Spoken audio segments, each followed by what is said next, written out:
The Lord of the Rings by J.R.R. Tolkien.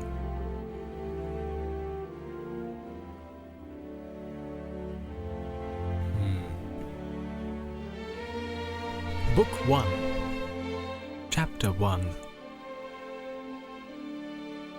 A long-expected party. When Mr. Bilbo Baggins of Bag End announced that he would shortly be celebrating his 111st birthday with a party of special magnificence, there was much talk and excitement in Hobbiton. Bilbo was very rich and very peculiar, and had been the wonder of the Shire for 60 years, ever since his remarkable disappearance and unexpected return.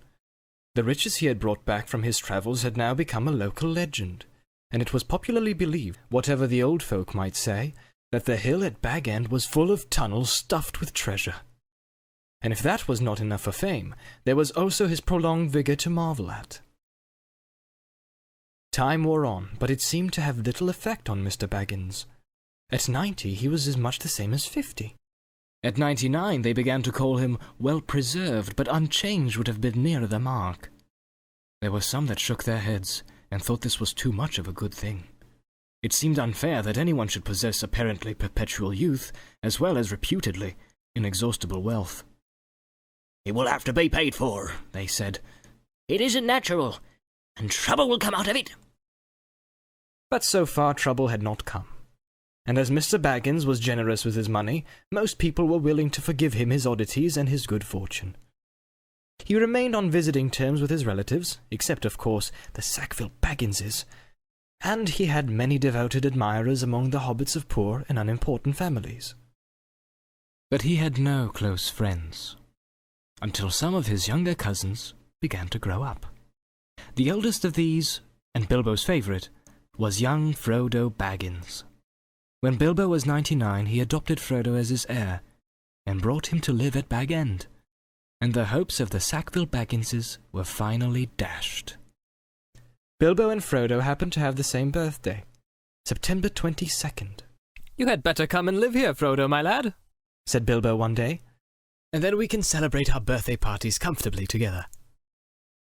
At that time, Frodo was still in his tweens, as the hobbits called the irresponsible 20s between childhood and coming of age at 33. 12 more years passed.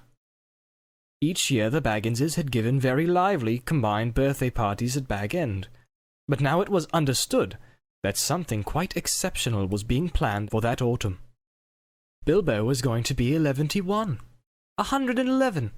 A rather curious number, and a very respectable age for a hobbit. The old Duke himself had only reached 130. And Frodo was going to be 33. An important number, the date of his coming of age. Tongues began to wag in Hobbiton and Bywater, and rumour of the coming event travelled all over the Shire. The history and character of Mr. Bilbo Baggins became once again the chief topic of conversation, and the older folk suddenly found their reminiscences in welcome demand. No one had a more attentive audience than old Ham Gamgee, commonly known as the Gaffer. He held forth at the Ivy Bush, a small inn on the Bywater Road, and he spoke with some authority, for he had tended the garden at Bag End for 40 years, and had helped old Holman in the same job before that. Now that he was himself growing old and stiff at the joints, the job was primarily carried on by his youngest son, Sam Gamgee. Both father and son were on friendly terms with Bilbo and Frodo. They lived on the hill itself, in number 3 Bagshot Row, just below Bag End. "A very nice, well-spoken, gentle hobbit is Mr. Bilbo, as I've always said," the Gaffer declared, with perfect truth, for Bilbo was very polite to him, calling him Master Hamfast and consulting him constantly upon the growing of vegetables. In the matter of roots, especially potatoes, the Gaffer was recognized as the leading authority by all in the neighborhood, including himself. "But what about this Frodo that lives with him?" asked old Noakes of Bywater. "Baggins is his name, but he's more than half a brandybuck, they say. It beats me why any Baggins of Hobbiton should go looking for a wife away there in Buckland, where folks are so queer." And no wonder they're queer, put in Daddy 2-Foot, the Gaffer's next-door neighbour. if they live on the wrong side of the Brandywine River and right agin the old forest. That's a dark place if half the tales be true. You're right, Dad, said the Gaffer. Not that the Bandybucks of Buckland live in the old forest, but they're a queer breed, seemingly. They fool around with boats on that big river, and it isn't natural. Small wonder trouble came of it, I say. But be that as it may, Mr. Frodo is as nice a young hobbit as you could wish to meet. Very much like Mr. Bilbo, and in more than looks. After all, his father was a Baggins. A decent, respectable hobbit was Mr. Drogo Baggins. There was never much to tell of him, till he was drowned. Drowned, said several voices. They had heard this and other darker rumours before, of course. But hobbits have a passion for family history, and they were ready to hear it again. Well, so they say, said the Gaffer. You see, Mr. Drogo, he married poor Miss Primula Brandybuck. She was our Mr. Bilbo's first cousin on the mother's side, her mother being the youngest of the old Duke's daughters, and Mr. Drogo was his second cousin. So Mr. Frodo is his first and second cousin once removed either way, as the saying is, if you follow me. And Mr. Drogo was staying at Brandy Hall with his father-in-law, old Master Gorbadoc, as he often did after his marriage, him being partial to his victuals and old Gorbadoc keeping a mighty generous table. And he went out boating on the Brandywine River, and he and his wife were drowned. And poor Mr. Frodo, only a child. I've heard they went on the water after dinner in the moonlight. And it was Drogo's weight that sunk the boat. And I heard he pushed him in. And he pulled her in after him, said Sandyman, the Hobbiton miller. You shouldn't listen to all you hear, Sandyman, said the Gaffer, who did not much like the miller. There is no call to go talking of pushing and pulling. Boats are quite tricky enough for those that sit still without looking further for the cause of trouble. Anyway, there was this Mr. Frodo left an orphan and stranded, as you might say, among those queer Buttlanders being brought up anyhow in Brandy Hole. A regular warren by all accounts. Old Master Gorbadoc never had fewer than a couple of hundred relations in the place. Mr. Bilbo never did a kinder deed than when he brought the lad back to live among decent folk. But I reckon it was a nasty shock for those Sackville Bagginses. They thought they were gonna get back in that time when he went off and thought to be dead. And then he comes back and orders them off. And he goes on living and never looking a day older, bless him. And suddenly he produces an heir. And has all the papers made out proper. The Sackville Bagginses won't never see the inside of Baggin now, or it is to be hoped not. There's a tidy bit of money tucked away up there, I hear tell, said a stranger, a visitor on business from Mickle Delving in the Westfarthing. All the top of your hill is full of tunnels packed with chests of gold and silver and jewels, by what I've heard. Then you've heard more than I can speak to, answered the Gaffer. I know nothing about jewels. Mr. Bilbo's free with his money, and there seems no lack of it, but I know of no tunnel making. I saw Mr. Bilbo here. He came back a matter of 60 years ago when I was a lad. I'd not long come prenticed to old Holben, him being my dad's cousin, but he had me up at Bag End, helping him to keep folks from trampling and traipsing all over the garden while the sale was on. And in the middle of it all, Mr. Bilbo comes up the hill with a pony and some mighty big bags of a couple of chests. I don't doubt they were mostly full of treasure he had picked up in foreign parts, where there be mountains of gold, they say, but there wasn't enough to fill tunnels. But my lad Sam will know more about that. He's in and out of Bag End. Crazy about stories of the old days he is, and he listens to all of Mr. Bilbo's tales. Mr. Bilbo has learned him his letters, meaning no harm like you, and I hope no harm will come of it. Elves and dragons, I says to him, cabbages, potatoes are better for me and you. Don't go getting mixed up in the business of your betters, or you'll land in trouble too big for you, I says to him. And I might say it to others, he added with a look at the stranger and the miller. But the Gaffer did not convince his audience. The legend of Bilbo's wealth was now too firmly fixed in their minds of the younger generation of hobbits. Ah, but he has likely enough been adding to what he brought at first, argued the miller, voicing common opinion. He's often away from home. And look at the outlandish folk that visit him. Dwarves coming at night. And that old wandering conjurer Gandalf and all. You can say what you like, Gaffer, but Bag End's a queer place. And its folk are queerer. And you can say what you like about what you know no more than you do of Bolton, Mr. Sandeman, reported the gaffer, disliking the miller even more than usual. If that's being queer, then we could do with a bit more queerness in these parts. There's some not far away that wouldn't offer a pint of beer to a friend if they lived in a hole with golden walls. But they do things proper at Bag End. Our Sam says that everyone's gonna be invited to the party. And there's gonna be presents, mark you, presents for all. This very month, that is.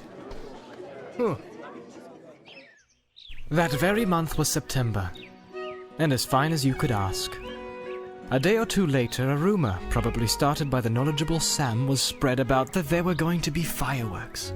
Fireworks! What is more, such as had not been seen in the Shire for nigh on a century. Not indeed since the old Ch1 died. Days passed, and the day drew nearer.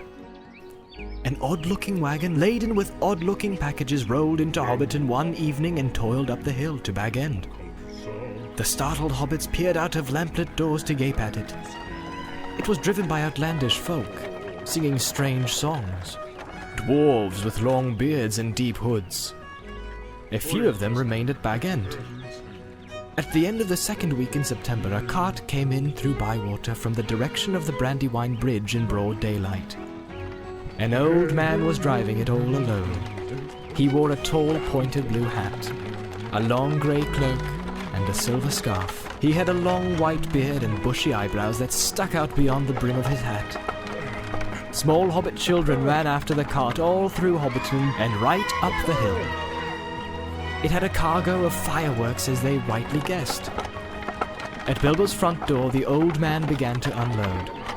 There were great bundles of fireworks of all sorts and shapes, each labelled with a large red Fëanorian G and the elf rune G. That was Gandalf's mark, of course, and the old man was Gandalf the Wizard, whose fame in the Shire was due mainly to his skill with fires, smokes, and lights. His real business was far more difficult and dangerous. But the Shire folk knew nothing about it. To them, he was just one of the attractions at the party. Hence the excitement of the hobbit children. "Gee for grand!" they shouted, and the old man smiled. They knew him by sight, though he only appeared in Hobbiton occasionally and never stopped long. But neither they nor any but the oldest of the elders had seen one of his firework displays. They now belonged to the legendary past. When the old man, helped by Bilbo and some dwarves, had finished unloading, Bilbo gave a few pennies away, but not a single squib or cracker was forthcoming, to the disappointment of the onlookers. "Run away now," said Gandalf. "Oh, you will get plenty when the time comes." Then he disappeared inside with Bilbo, and the door was shut. The young hobbit stared at the door in vain for a while, and then made off, feeling that the day of the party would never come. Inside Bag End, Bilbo and Gandalf were sitting at an open window of a small room looking out west onto the garden. The late afternoon was bright and peaceful. The flowers glowed red and golden. Snapdragons and sunflowers and nasturtiums trailing all over the turf walls and peeping in at the round windows. "How bright your garden looks," said Gandalf. "Yes," said Bilbo. "I am very fond indeed of it. And of all the dear old Shire. But I think I need a holiday." "So you mean to go on with your plan, then?" "I do. I made up my mind months ago, and I haven't changed it." "Very well. It is no good saying any more. Stick to your plan. Your whole plan, mind you. And I hope it will turn out for the best. For you, and for all of us." "I hope so. Anyway, I mean to enjoy myself on Thursday, and have my little joke." "Who will laugh, I wonder?" said Gandalf, shaking his head. "Oh, we shall see. The next day, more carts rolled up the hill, and still more carts. There might have been some grumbling about dealing locally, but that very week, orders began to pour out of Bag End for every kind of provision, commodity, or luxury that could be obtained in Hobbiton or Bywater, or anywhere in the neighborhood. People became enthusiastic, and began to tick off the days of the calendar, and they watched eagerly for the postman, hoping for invitations. Before long, the invitations began pouring out, and the Hobbiton post office was blocked, and the Bywater post office was snowed under, and voluntary assistant postmen were called for. There was a constant stream of them going up the hill, carrying hundreds of polite variations on "Thank you, I shall certainly come." A notice appeared on the gate at Bag End. "No admittance except on party business." Even those who had or pretended to have party business were seldom allowed inside. Bilbo was busy, writing invitations, ticking off answers, packing up presents, and making some private preparations of his own. From the time of Gandalf's arrival, he remained hidden from view. One morning, the hobbits woke to find the large field south of Bilbo's front door covered with ropes and poles of tents and pavilions. A special entrance was cut into the bank leading to the road, and wide steps and a large white gate were built there. The 3 hobbit families of Bagshot Row, adjoining the field, were intensely interested and generally envied. Old Gaffer Gamgee stopped even pretending to work in his garden. The tents began to go up. There was a specially large pavilion so big that the tree that grew in the field was right inside it, and stood proudly near one end, at the head of the chief table. Lanterns were hung on all its branches. More promising still, to the hobbit's mind, an enormous open-air kitchen was erected in the north corner of the field.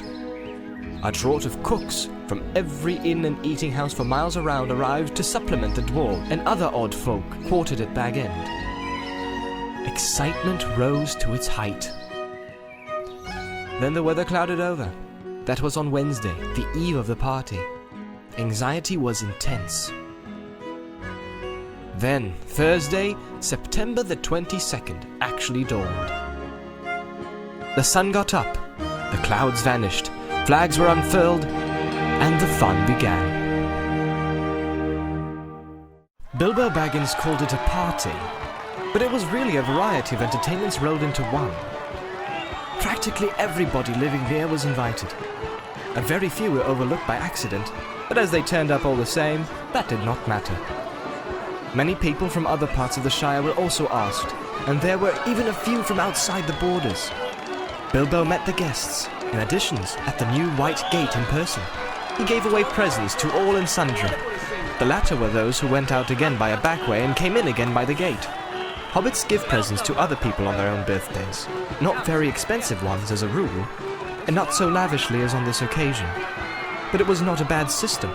Actually, in Hobbiton and Bywater, every day in the year was somebody's birthday, so that every hobbit in those parts had a fair chance of at least one present at least once a week. But they never got tired of them. On this occasion, the presents were unusually good. The hobbit children were so excited that for a while they almost forgot about eating. There were toys the like of which they had never seen before, all beautiful and some obviously magical.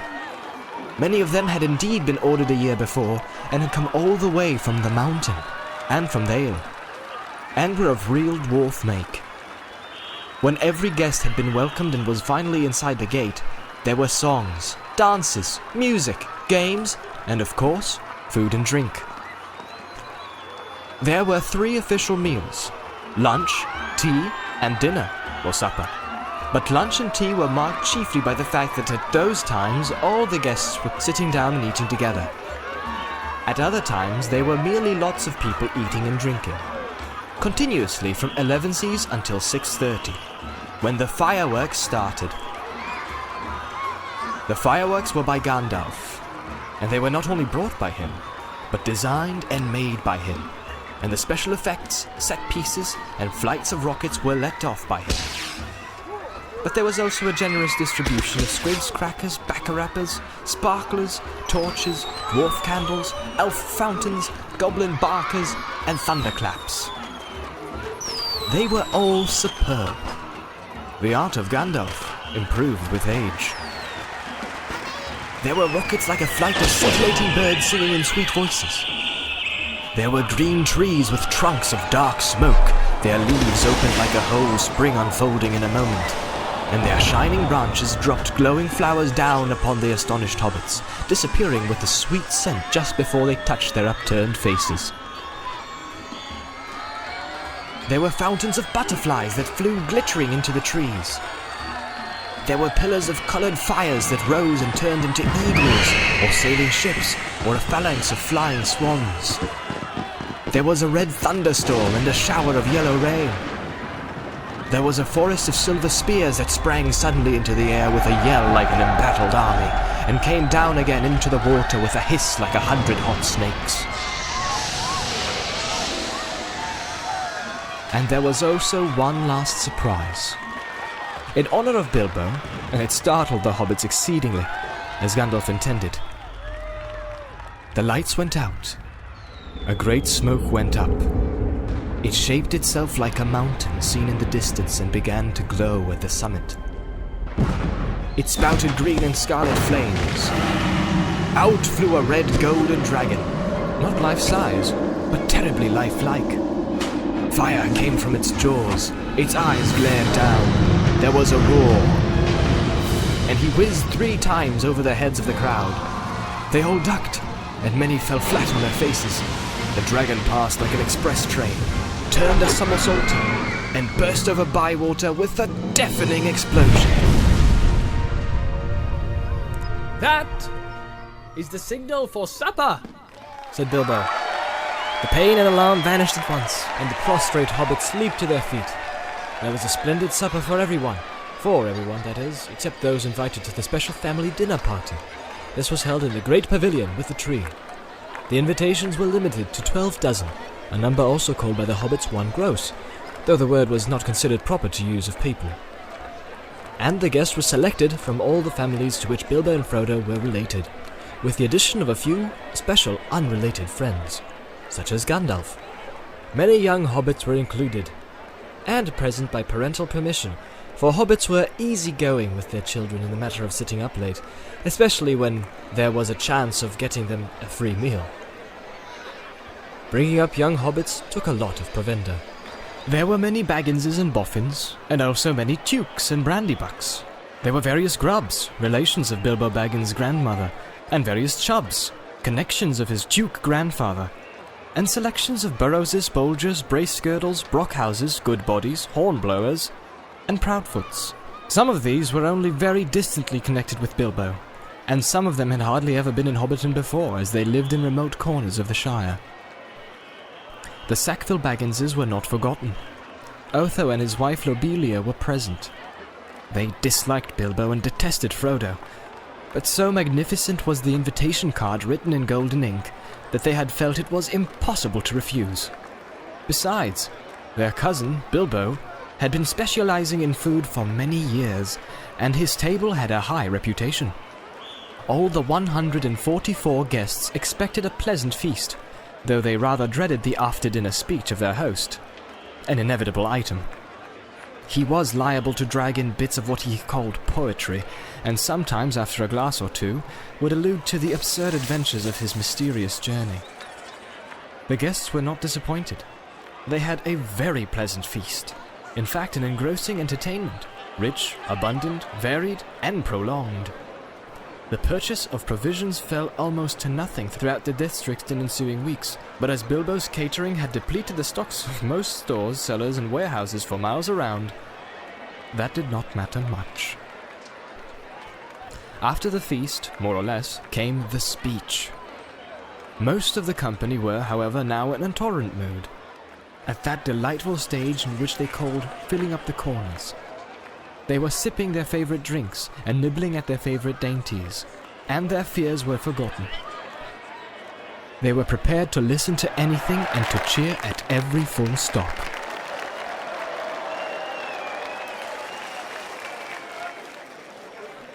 My dear people, began Bilbo, rising in his place. Hear, hear, hear, hear, they shouted, and kept on repeating it in chorus, seeming reluctant to follow their own advice.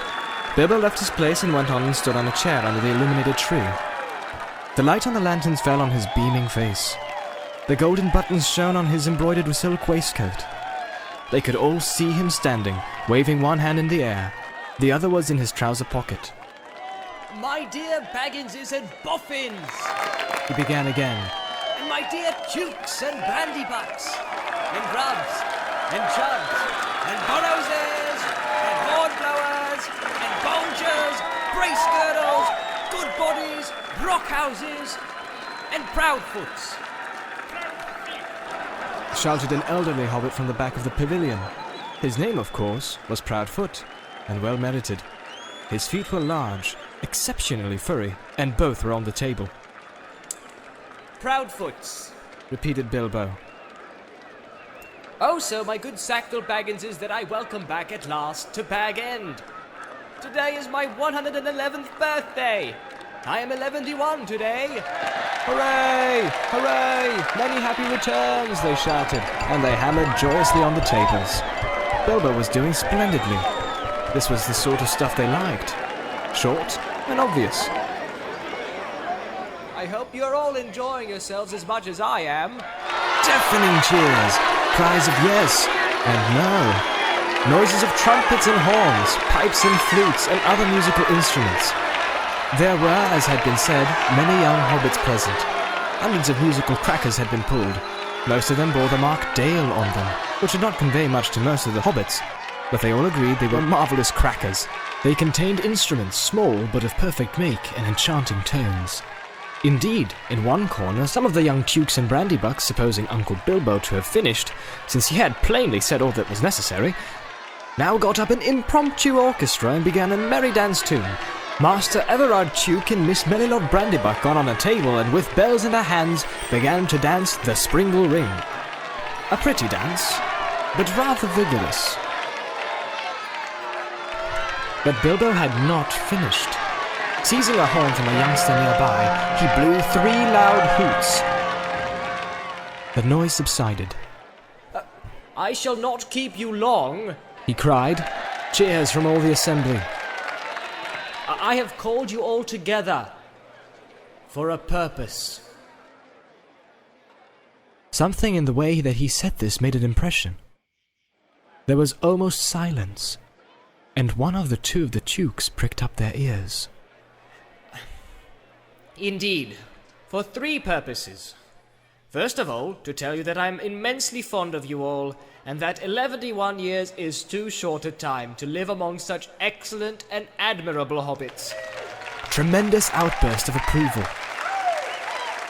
I don't know half of you half as well as I should like, and I like less than half of you half as well as you deserve. This was unexpected and rather difficult. There was some scattered clapping, but most of them were trying to work it out and see if it came to a compliment. Secondly, to celebrate my birthday, Cheers again. I should say our birthday, for it is, of course, also the birthday of my heir and nephew, Frodo. He comes of age and into his inheritance today. Some perfunctory clapping by the elders, and some loud shouts of Frodo! Frodo! Jolly old Frodo from the juniors. The Sackville Bagginses scowled, and wondered what was meant by coming into his inheritance. Together we score 144. Your numbers were chosen to fit this remarkable total. 1 gross, if I may use the expression. No cheers. This was ridiculous.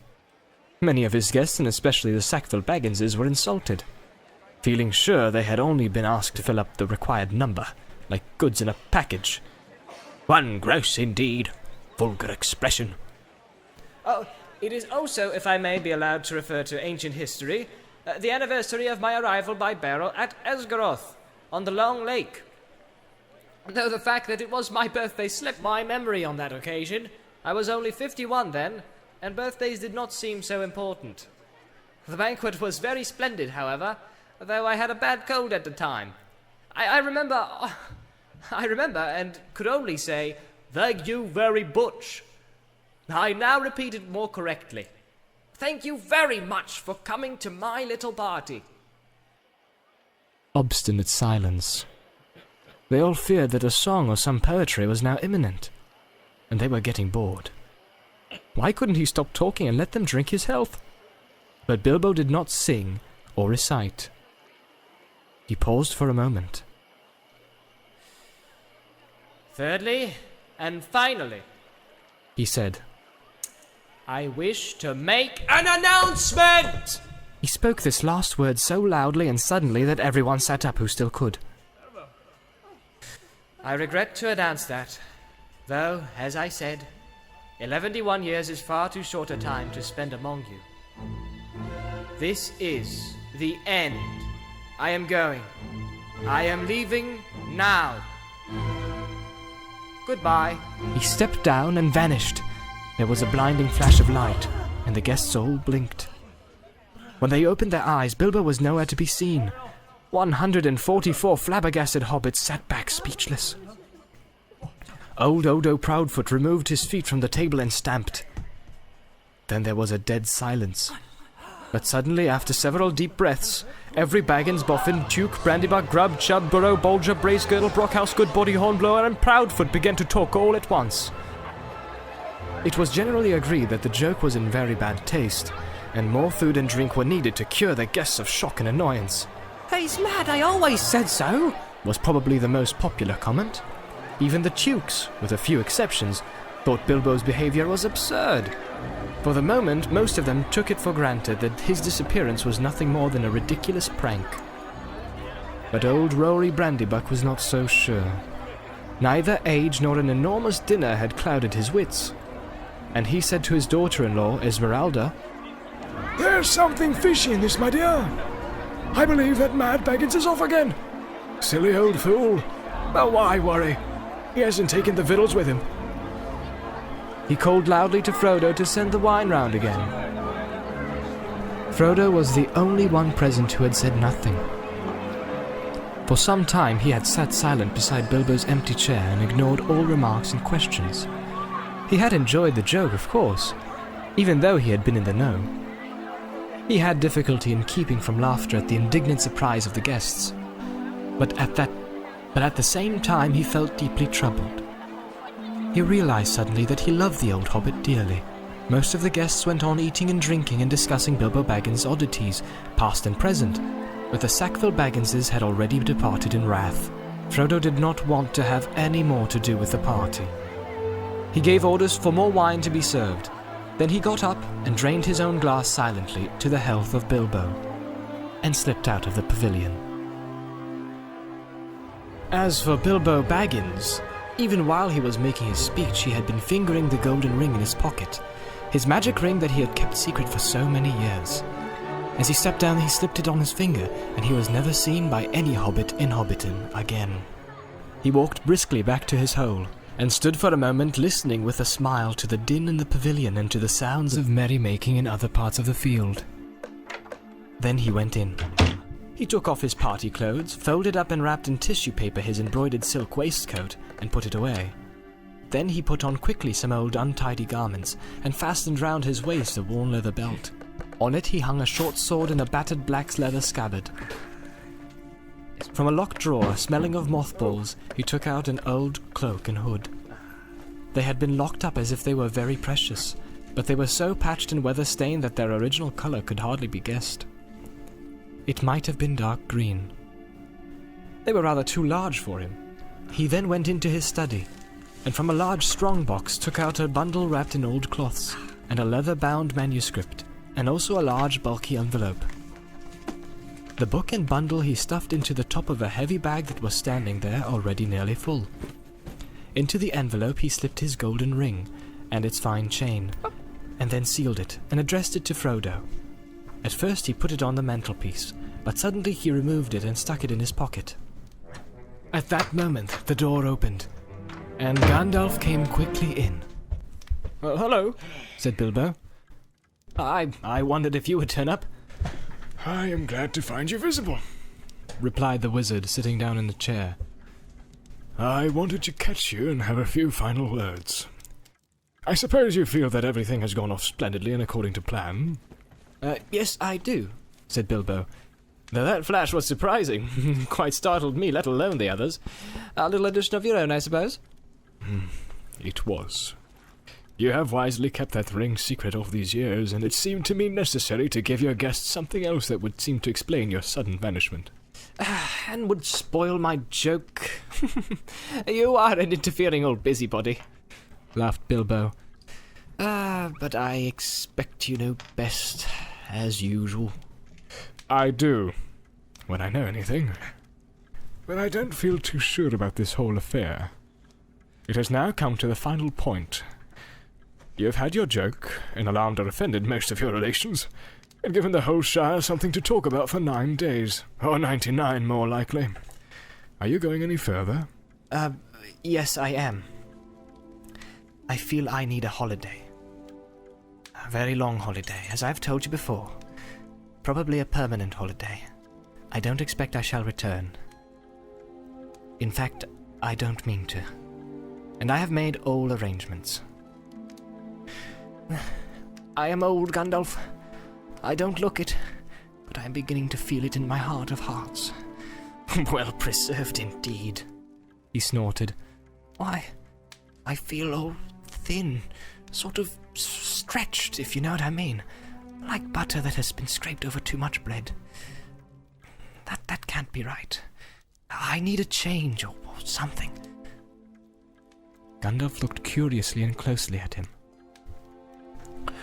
No, it does not seem right, he said thoughtfully. No, after all, I believe your plan is probably the best. Well, I've made up my mind anyway. I want to see mountains again, Gandalf. Mountains! And then find somewhere where I can rest. In peace and quiet. Without a lot of relatives prying around and a string of confounded visitors hanging on the bell. I might find somewhere where I can finish my book. I have thought of a nice ending for it. And he lived happily ever after, to the end of his days. Gandalf laughed.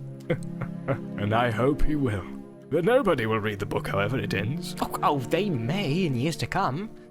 Frodo has read some already as far as it has gone. You will keep an eye on Frodo, won't you? Yes, I will. 2 eyes, as often as I can spare them. He would come with me, of course, if I asked him. In fact, he offered to once, just before the party. But he does not really want to yet. I want to see the wild country again before I die, and the mountains. But he is still in love with the Shire, with woods and fields and little rivers. He ought to be comfortable here. I am leaving everything to him. Of course, except a few oddments. I hope he will be happy when he gets used to being on his own. It's time he was his own master now. Everything, said Gandalf. The ring as well. You agreed to that, you remember? Well, yes, I suppose so, stammered Bilbo. Where is it? In an envelope, if you must know, said Bilbo impatiently. There, on the mantelpiece. Well, no. Here it is in my pocket. He hesitated. Isn't that odd now? He said softly to himself. Yet after all, why not? Why shouldn't it stay here? Gandalf looked again very hard at Bilbo, and there was a gleam in his eyes. I think, Bilbo, he said quietly, I should leave it behind. Don't you want to? Well, yes. And no. Now it comes to it, I don't feel like parting with it at all, I may say, and I don't really see why I should. Why do you want me to? He asked, and a curious change came over his voice. It was sharp with suspicion and annoyance. You are always badgering me about my ring, but you have never bothered me about any other things that I've got on my journey. No, but I had to badger you, said Gandalf. I wanted the truth. It was important. Magic rings are, well, magical, and they are rare and curious. I was professionally interested in your ring, you may say, and I still am. I should like to know where it is if you go wandering again. Also, I think you have had it quite long enough. You won't need it anymore, Bilbo, unless I am quite mistaken. Bilbo flushed, and there was an angry light in his eyes. His kindly face grew hard. Why not? he cried. And what business it is of yours anyway to know what I do with my own things? It is my own. I found it. It came to me. Yes, yes, said Gandalf. There is no need to get angry. If I am, it is your fault, said Bilbo. It is mine, I tell you. My own. My precious. Yes, my precious. The wizard's face remained grave and attentive, and only a flicker in his deep eyes showed that he was startled and indeed alarmed. It has been called that before, he said, but not by you. But I say it now, and why not? Even if Gollum said the same once, it's not his now, but mine, and I shall keep it, I say. Gandalf stood up and he spoke sternly. You will be a fool if you do, Bilbo, he said. You make that clearer with every word you say. It has got far too much hold on you. Let it go, and then you can go yourself, and be free. I'll do as I choose and go as I please, said Bilbo obstinately. Now, my dear hobbit, said Gandalf. All your long life we've been friends, and you owe me something. Come, do as you promised. Give it up. Well, if you want my ring yourself, say so, cried Bilbo. But you won't get it. I won't give my precious away, I tell you. His hand strayed to the hilt of his small sword. Gandalf's eyes flashed. It will be my turn to get angry soon, he said. If you say that again, I shall. Then you will see Gandalf the Grey uncloaked. He took a step towards the hobbit, and he seemed to grow tall and menacing. His shadow filled the little room. Bilbo backed away to the wall, breathing hard, his hand clutching at his pocket. They stood for a while, facing one another, and the air of the room tingled. Gandalf's eyes remained bent on the hobbit. Slowly his hands relaxed, and he began to tremble. I don't know what has come over you, Gandalf. You were never like this before. What is this all about? It's mine, isn't it? I found it, and Gollum would have killed me if I hadn't kept it. I'm not a thief, whatever he said. I have never called you one, Gandalf answered. And I am not one either. I am not trying to rob you, but to help you.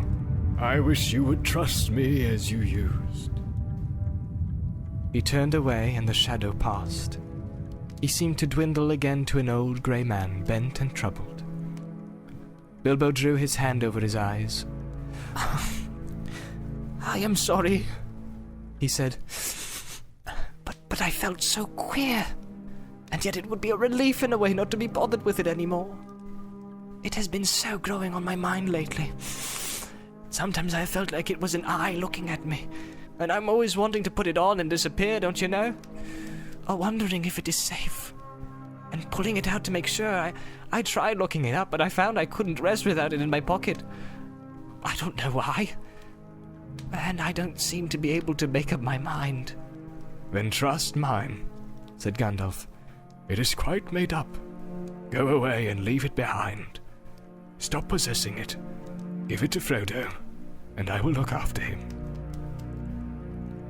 Bilbo stood for a moment, tense and undecided. Presently he sighed. All right, he said with an effort. I will. Then he shrugged his shoulders and smiled rather ruefully. After all, this is what this party business was all about, really. To give away lots of birthday presents and somehow make it easier to give it away at the same time. It hasn't made it any easier in the end, but it would be a pity to waste all my preparations. It would quite spoil the joke. Indeed, it would take away the only point I ever saw in the affair, said Gandalf. Very well, said Bilbo. It goes to Frodo with all the rest. He drew a deep breath. And now, I really must be starting, or someone else will catch me. I have said goodbye, and I couldn't bear to do it all over again. He picked up his bag and moved to the door. You still have got the ring in your pocket, said the wizard. Well, so I have, cried Bilbo. And my will and the other documents too. You had better take it and deliver it for me. That will be safest. No, don't give the ring to me, said Gandalf. Put it on the mantelpiece. It'll be safe enough there until Frodo comes. I shall wait for him. Bilbo took out the envelope, but just as he was about to set it by the clock, his hand jerked back, and the packet fell on the floor. Before he could pick it up, the wizard stooped and seized it and set it in its place. A spasm of anger passed swiftly over the hobbit's face again. Suddenly it gave way to a look of relief and a laugh. "Well, that's that," he said. "Now, I'm off." They went out into the hall. Bilbo chose his favorite stick from the stand, and then he whistled. 3 dwarves came out of different rooms where they had been busy. Is everything ready?" answered Bilbo. "Everything packed and labelled?" Everything, they answered. "Well, let's start then." He stepped out of the front door. It was a fine night, and the black sky was dotted with stars. He looked up, sniffing the air. "What fun! What fun to be off again, off on the road with dwarves! This is what I've really been longing for years." "Goodbye," he said, looking at his old home and bowing to the door. "Goodbye, Gandalf." Goodbye for the present, Bilbo. Take care of yourself. You are old enough, and perhaps wise enough. "Take care. I don't care. Don't you worry about me. I'm as happy now as I've ever been, and that is saying a great deal. But the time has come. I am being swept off my feet at last," he added, and then in a low voice, as if to himself, he sang softly in the dark.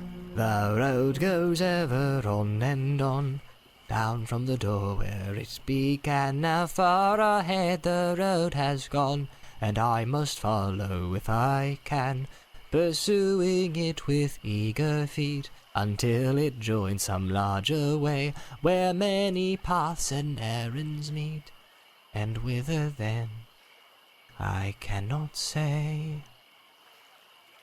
He paused, silent for a moment. Then, without another word, he turned away from the lights and the voices in the fields and tents, and followed by his 3 companions, went round into his garden, and trotted down the long sloping path. He jumped over a low place in the hedge at the bottom, and took to the meadows, passing into the night like a rustle of wind in the grass. Gandalf remained for a while staring after him into the darkness. Goodbye, my dear Bilbo. Until our next meeting, he said softly, and went back indoors. Frodo came in soon afterwards, and found him sitting in the dark, deep in thought. "Has he gone?" he asked. Yes, answered Gandalf. He has gone at last. I hoped until this evening that it was only a joke," said Frodo. "But I knew in my heart that he really meant to go. He always used to joke about serious things. I wish I had come back sooner, just to see him off." I think really he preferred slipping off quietly in the end, said Gandalf. Don't be too troubled. He'll be all right. Now, he left a packet for you. There it is. Frodo took the envelope from the mantelpiece and glanced at it, but did not open it. You'll find his will and all other documents in there, I think, said the wizard. You are the master of Bag End now, and also, I fancy, you'll find a golden ring. "The ring!" exclaimed Frodo. "Has he left me that? I wonder why. Still, may be useful." It may be, and it may not, said Gandalf. I should not make use of it if I were you, but keep it secret, and keep it safe. Now, I'm going to bed. As master of Bag End, Frodo felt it his painful duty to say goodbye to the guests. Rumours of strange events had by now spread all over the field, but Frodo would only say, "No doubt everything will be cleared up in the morning." About midnight, carriages came for the important folk. One by one they rolled away, filled with full but very unsatisfied hobbits. Gardeners came by arrangement and removed in wheelbarrows those that had inadvertently remained behind. Night slowly passed. The sun rose. The hobbits rose rather later. Morning went on. People came and began, by orders, to clear away the pavilions and the tables and the chairs and the spoons and knives and bottles and plates and the lanterns and the flowering shrubs and boxes and the crumbs and cracker paper, the forgotten bags and gloves and handkerchiefs and the uneaten food. A very small item. Then a number of other people came without orders, Bagginses and Boffins and Bolgers and Tukes and other guests that lived or were staying near. By midday, when even the best fed were out and about again, there was a large crowd at Bag End, uninvited, but not unexpected. Frodo was waiting on the step, smiling, but looking rather tired and worried. He welcomed all the callers, but he had not much more to say than before. His reply to all inquiries was simply this: Mr. Bilbo Baggins has gone away, as far as I know, for good. Some of the visitors he invited to come inside as Bilbo had left messages for them. Inside, in the hall, there was piled a large assortment of packages and parcels and small articles of furniture. On every item there was a label tied. There were several labels of this sort. For Adelard Tuke, for his very own, from Bilbo, on an umbrella. Adelard had carried off many unlabeled ones. For Dora Baggins, in memory of a long correspondence, with hope from Bilbo, on a large waste paper basket. Dora was Drogo's sister and the eldest surviving female relative of Bilbo and Frodo. She was 99 and had written reams of good advice for more than half a century. For Milo Burrows, hoping it will be useful, from BB. On a gold pen and ink bottle. Milo never answered letters. For Angelica's use, from Uncle Bilbo. On a round convex mirror. She was a young Baggins, and too obviously considered her face shapely. For the collection of Hugo Brace Girdle, from a contributor. On an empty bookcase. Hugo was a great borrower of books, and worse than usual at returning them. For Lobelia Sackville Baggins, as a present, on a case of silver spoons. Bilbo believed that she had acquired a good many of his spoons while he was away on his former journey. Lobelia knew that quite well. When she arrived later in the day, she took the point at once. But she also took the spoons. This is only a small selection of the assembled presents. Bilbo's residence had got rather cluttered up with things in the house in the course of his long life. It was a tendency of hobbit holes to get cluttered up, for which the custom of giving so many birthday presents was largely responsible. Not, of course, that the birthday presents were always new. There were one or two old mathams of forgotten uses that had circulated all around the district. But Bilbo had usually given new presents, and kept those that he received. The old hole was now being cleared a little. Every one of the various parting gifts had labels, written out personally by Bilbo, and several had some point, or some joke. But of course most of the things were given where they would be wanted and welcome. The poorer hobbits, and especially those of Backshot Row, did very well. Old Gaffer Gamgee got 2 sacks of potatoes, a new spade, a woolen waistcoat, and a bottle of ointment for creaking joints. Old Rory Brandybuck, in return for much hospitality, got a dozen bottles of Old Wynyards, a strong red wine from the South Farthing, and now quite mature, as it had been laid down by Bilbo's father. Rory quite forgave Bilbo and voted him a capital fellow after the first bottle. There was plenty of everything left for Frodo. And, of course, all the chief treasures, as well as the books, pictures, and more than enough furniture, were left in his possession. There was, however, no sign nor mention of money or jewelry. Not a penny piece or a glass bead was given away. Frodo had a very trying time that afternoon. A false rumor that the whole household was being distributed free spread like wildfire, and before long the place was packed with people who had no business there, but could not be kept out. Labels got torn off and mixed, and quarrels broke out. Some people tried to do swaps and deals in the hole, and others tried to make off with minor items not addressed to them, or with anything that seemed unwanted or unwatched. The road to the gate was blocked with barrows and handcarts. In the middle of the commotion, the Sackville Bagginses arrived. Frodo had retired for a while and left his friend Merry Brandybuck to keep an eye on things. When Otho loudly demanded to see Frodo, Merry bowed politely. "He is indisposed," he said. "He is resting." Hiding, you mean? Said Lobelia. Anyway, we want to see him, and we mean to see him. Just go and tell him so. Mary left them a long while in the hall, and they had time to discover their parting gift of spoons. It did not improve their tempers. Eventually, they were shown into the study. Frodo was sitting at the table with a lot of papers in front of him. He looked indisposed, to see the Sackville Bagginses at any rate, and he stood up, fidgeting with something in his pocket, but he spoke quite politely. The Sackville Bagginses were rather offensive. They began by offering him bad bargain prices, as between friends, for various valuable and unlabeled things. When Frodo replied that the only things especially directed by Bilbo were being given away, they said the whole affair was very fishy. Only one thing is clear to me, said Otho, and that is that you're doing exceedingly well out of it. I insist on seeing the will. Otho would have been Bilbo's heir, but for the adoption of Frodo. He read the will carefully and snorted. It was, unfortunately, very clear and correct, according to the legal customs of hobbits, which demand, among other things, 7 signatures of witnesses in red ink. Foiled again, he said to his wife. and after waiting 60 years? Spoons? Fiddlesticks! He snapped his fingers under Frodo's nose and stumped off. But Lobelia was not so easily got rid of. A little later, Frodo came out of the study to see how things were going on and found her still about the place, investigating nooks and corners and tapping the floors. He escorted her firmly off the premises after he had relieved her of several small, but rather valuable, articles that had somehow fallen inside her umbrella. Her face looked as if she was in the throes of thinking out a really crushing parting remark. But all she found to say, turning round on the step, was, "You'll live to regret it, young fellow. Why didn't you go too?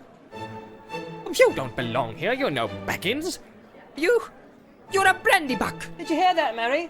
That was an insult, if you like, said Frodo as he shut the door on her. Oh, it was a compliment, said Merry Brandybuck. and so, of course, not true.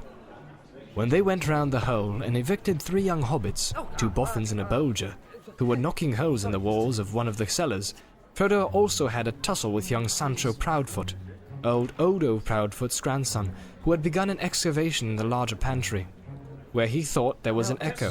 The legend of Bilbo's gold excited both curiosity and hope. For legendary gold, mysteriously obtained if not positively ill-gotten, is, as everyone knows, anyone's for the finding, unless the search is interrupted. When he had overcome Sancho and pushed him out, Frodo collapsed on a chair in the hole.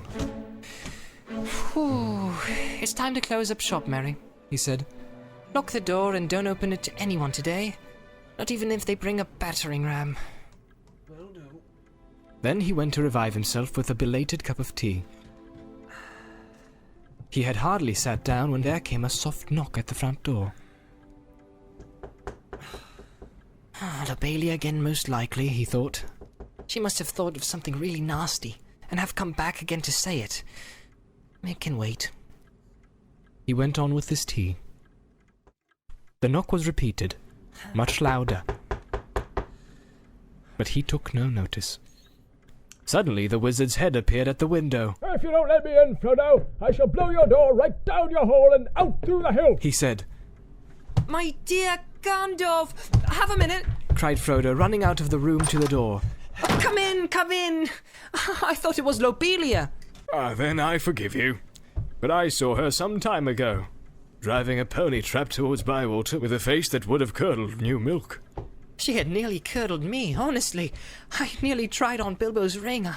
I longed to disappear. Don't do that, said Gandalf, sitting down. Do be careful of that ring, Frodo. In fact, it is partly about that I have come to say a last word. Well, what about it?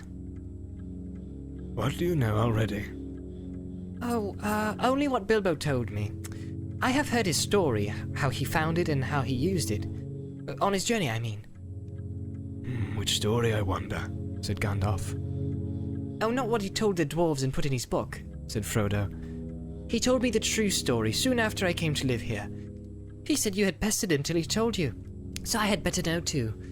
No secrets between us, Frodo, he said, but they are not to go any further. It's mine anyway. That's interesting, said Gandalf. Well, what did you think of it all? If you mean inventing all that about a present, well, I thought the true story much more likely, and I couldn't see the point of altering it at all. It was very unlike Bilbo to do so anyway, and I thought it rather odd. So did I. But odd things may happen to people that have such treasures, if they use them. Let it be a warning to you to be very careful with it. It may have other powers than just making you vanish when you wish to. I don't understand, said Frodo. Neither do I, answered the wizard. I have merely begun to wonder about the ring, especially since last night. No need to worry, but if you take my advice, you will use it very seldom, or not at all. At least I beg you not to use it in any way that will cause talk or rouse suspicion. I say again, keep it safe, and keep it secret. You're very mysterious. What are you afraid of? I am not certain, so I will say no more. I may be able to tell you something when I come back. I'm going off at once, so this is goodbye for the present. He got up. At once? Cried Frodo. Why, I thought you were staying on for at least a week.